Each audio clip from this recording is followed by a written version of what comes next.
Hello at welcome sa ating channel. Ngayong araw nga na to ay pag-uusapan natin ang mainit-init na chapter 999. Syempre bago tayo tumalon sa latest chapter ng manga ay mag-recap nga muna tayo mula sa mga kaganapan in last chapter. Sa last chapter nga ay nasaksihan natin kung paano pabagalin ni Marco the Phoenix yung pinakalat na virus ni Queen sa pamamagitan ng Blue Flames niya. At dito in-announce nga ni Chopper na gagawa daw siya o magpo-produce daw siya ng mga antidote para hindi na sila ulit tablan ng mga virus ni Queen. Ang pinaka-highlights naman sa last chapter ay yung pagre-reveal sa Devil Fruit nila Husu, Black Maria at Sasaki. Nasaksihan nga rin natin sa last panel ng last chapter na pumunta daw noon sa Onigashima itong si Ace. So game, mapunta na tayo sa chapter 999. Sa pag-uumpisa nga ng chapter na to ay pinakita sa atin yung backstory nung time na nasa Wano pa itong si Ace. Dito makikita natin na kinalaban pala niya si Yamato sa isang duelo. At makikita nga natin na nagtatanungan sila sa isa't isa kung sino ba sila. Sa next panel naman ay sinabi nga ni Yamato na yung tatay nga daw niya ay umalis ng Wano. At dito nalaman na nga ni Ace pati na rin ng mga kasamahan niya na tatay pala ni Yamato itong si Kaido. So dito masasabi nating maswerte pala tong si Ace nung time na pumunta siya ng Wano, since wala nga si Kaido sa Wano that time. Anyway, sa next panel naman pinakita nga na yung pakay pala ni Ace kaya nila inatake yung Onigashima dahil sa gusto nilang iligtas yung mga inosenteng babae na nasa Onigashima. At dito sinabi nga ni Ace kay Yamato na hindi daw siya naniniwala na hindi captain ng sarili niyang crew itong si Yamato dahil napakalakas nga raw neto. At dahil nga sa hindi magkaintindihan itong si Ace at Yamato nagpatuloy yung laban nilang dalawa. Hanggang sa sinabi nga ni Ace na kung ayaw daw talaga ni Yamato yung tatay niya bakit hindi niya to sundin. Gaya ng tatay niyang si Roger na hindi niya rin gusto. Sa mga hindi nakakaalam halos parehas nga yung kapalaran nitong sila Ace at Yamato. Since yung tatay nga ni Yamato si Kaido na alam naman nating lahat na ayaw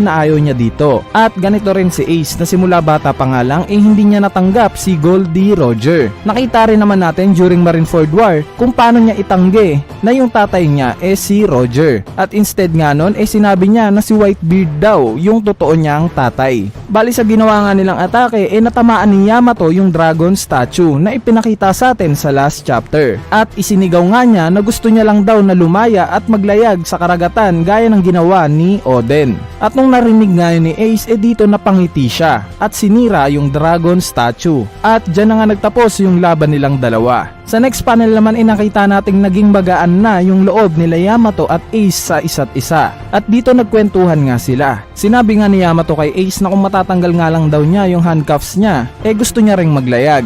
At dito tinanong nga ni Yamato si Ace na marami daw siyang naririnig na mga bagong pirata at batang malalakas sa iba't ibang parte ng mundo. Gaya na lang nila Eustace Kid sa South Blue, si Trafalgar Law naman daw sa North Blue at si Capone Beige sa West Blue. Pero hindi nga bilib si Ace sa kanila at sinabi niyang yung pinakamalakas daw sa kanilang lahat yung little brother niya na maglalayag pa lang daw few years from now. At dito medyo nainis nga si Yamato since parang sa kwentuhan nga nila laging binibida ni Ace si Luffy. So dito makikita natin kung gaano talaga kamahal ni Ace si Luffy dahil alam naman nating lahat na parang si Luffy na nga yung kayamanan netong si Ace, diba? Anyway, sa next panel naman nilinaw na nga sa ating lahat ni Oda na hindi pala talaga nagkita itong sila Ace at Kaido. At yung nasirang dragon statue nga raw ang magsisilbing warning ni Ace kay Kaido. Sa kabilang banda naman inabalik na ulit tayo sa nangyayaring gera sa Onigashima. Dito nalaman na nga ni Tama yung patungkol sa pagkamatay ni Ace. At sinabi nga rin ni Nami sa kanya na yung pagkamatay nga raw ni Ace sobrang masakit rin sa part ni Luffy. Sa next panel naman pinakita si Queen kung saan galit na galit nga siya kay Marco. Also pinakita nga rin sila Brook at Robin. Dito tinatakbuhan nga nila yung mga gifters na humahabol sa kanila. At it seems like napapunta nga rin sila sa castle kung nasaan yung lokasyon nila Luffy ngayon. Sa next panel naman ito na yung inaabangan nating lahat, yung pag-akyat ni Marco kay Zoro papuntang rooftop.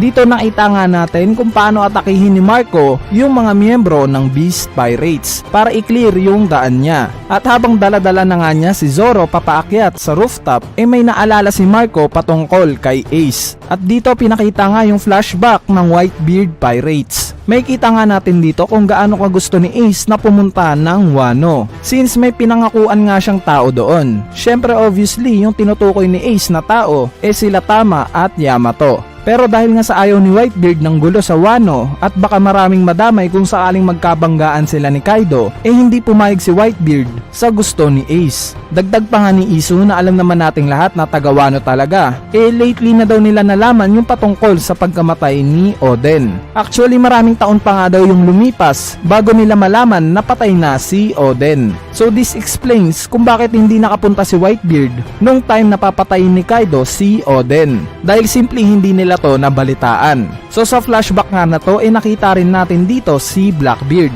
or si Marshall D. Teach na inaalala rin kung gaano kalakas si Oden. Dahil kung maaalala nyo nga nung time na sumali ng Whitebeard Pirates itong si Blackbeard, nandun rin si Oden nung buhay pa siya. Sa next panel naman may kita natin si Ace na sinasabi kay Izu at Marco na kung pupunta daw silang tatlo sa oras na yon, kaya nilang patumbahin si Kaido. So makikita talaga natin dito kung gaano ka-confident si Ace sa lakas na meron siya, 'di ba? Anyway, diyan na nga nagtapos yung flashback ni Marco hanggang sa nakita nga natin habang papaakyat si Marco, papasugod naman sa kanya itong si King. As well as si Queen din, nakita na rin nating nag-transform na into Zoan Dinosaur. Dito sinabi nga ni King na kung mapapatay daw nila ngayon si Momonosuke, itong nangyayaring gera ngayon matatapos na. Pero sinabi nga ni Marco na hindi biro yung mga kakalabanin nila King at Queen dahil mga bagong henerasyon ng mga pirata ng araw ito. At dyan na nga naputol yung panel. Sa kabilang banda naman nalaman na nga nila Momonosuke at Tama na si Ace kapatid ni Luffy,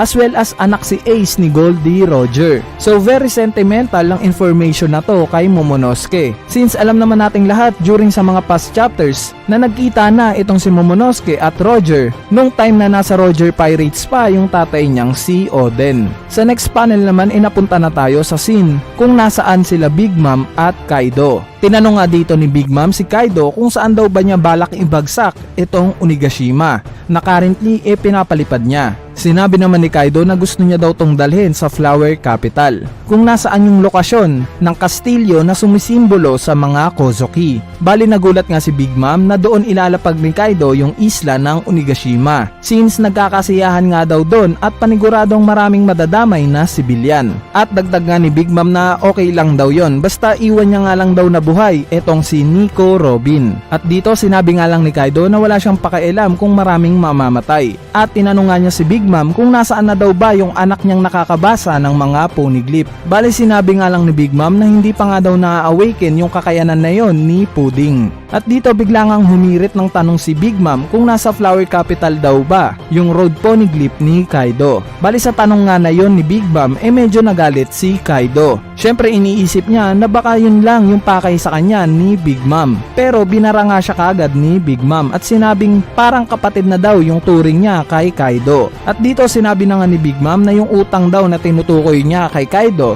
yung pagbibigay dito ng Devil Fruit, which is yung fish fruit na mythical type. At sabay nga nilang isinigaw na ang tanging pakay lang nila yung ma-acquire yung One Piece. At dito na nga nagtapos yung chapter 999. So ngayon i-analyze naman natin yung mga pangyayari sa chapter na to. Unahin na nating pag-usapan syempre yung flashback story ng pagkikita nila Ace at Yamato. Though hindi natin nakita ng buo yung naging laban ng dalawang to at hindi rin natin alam yung status nila bago magkaharap, nakita nating halos pantay lang yung ipinakita nilang laban. So that shows na may ibubuga rin talaga sa laban itong si Yamato. Sa part naman ng pagbabanggit ni Ace kay Kevin something also known as Cavendish, yes, sikat na rookie nga noon itong si Cavendish. Pero kung maaalala nyo nga during Sabo de Archipelago arc, sinabing once na hindi ka pa nakakarating ng New World at above 100 million belly yung bounty mo, paniguradong kilala ka ng nakararami. Pero once na tumawid ka na nga daw ng New World,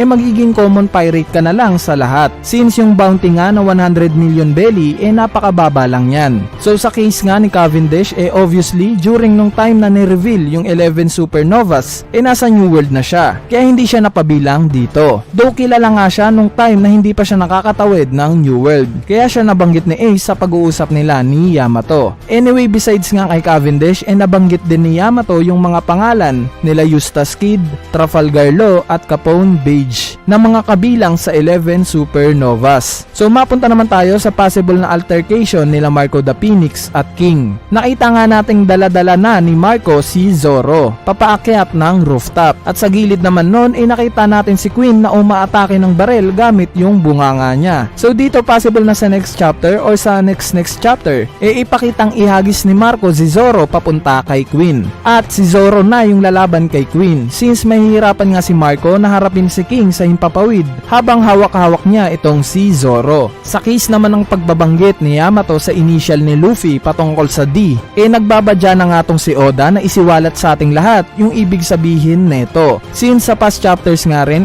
binanggit na nga rin to ni Trafalgar Law at interesado nga rin daw siyang malaman yung patungkol sa D-Clan. By the way, mapunta na nga tayo sa highlights ng chapter na to at yung tinutukoy ko nga yung conversation nila Big Mom at Kaido. Dito sinabi nga ni Big Mom na patayin na daw lahat ni Kaido basta i-make sure niya nga lang daw na matitirang buhay itong si Nico Robin. Syempre as expected talagang hindi nila pwedeng patayin si Robin since siya na nga lang yung natitirang buhay na kayang makabasa ng mga poneglyphs. Maliban na lang kung maipakilala nga sa ating bagong karakter na kabilang sa Third Eye Tribe gaya na lang ni Pudding at ma-awaken yung ability na makabasa ng mga ancient language. Sa part naman ng pagre-reveal ng utang ni Kaido kay Big Mom at Devil Fruit nga daw ito may nilabas na nga tayong video patungkol dito. Kaya kung hindi nyo pa yun na-check I recommend na panoorin nyo na yon. So sa pagtatapos nga ng chapter na to most likely na magtatagal pa yung alyansa nila Kaido at Big Mom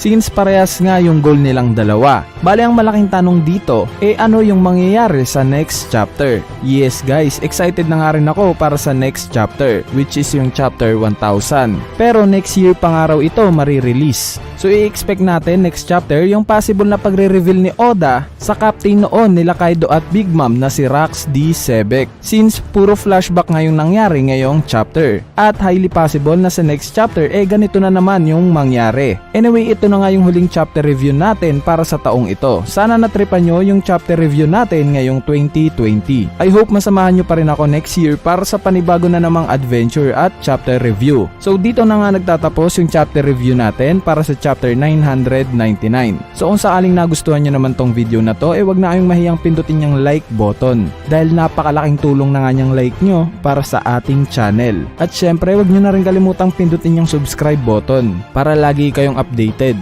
pag may bago tayong upload na video. So yun lang.